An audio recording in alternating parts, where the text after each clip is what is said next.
কিট্টু আর দুষ্টু, এই নাম রেখেছি এই দুজনের। নমস্কার বন্ধুরা, আমি মধুমিতা। আমার নতুন ব্লগে তোমাদের সবাইকে অনেক স্বাগত।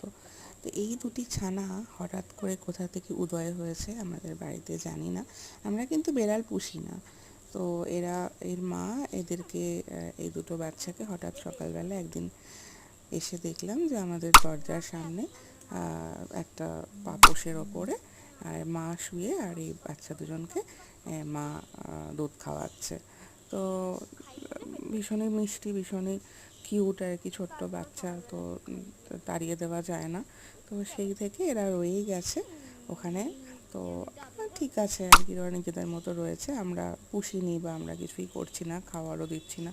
তো এই করতে করতে বেশ 3-4 দিন কেটে যায়। তো তারপরে দেখছি কায়দা করে এর মা আস্তে আস্তে আসা বন্ধ করে দিচ্ছে।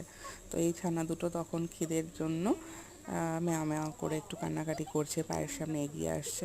তাই ভাবলাম যে একটুখানি এদেরকে দুধ খাওয়ানো যাক।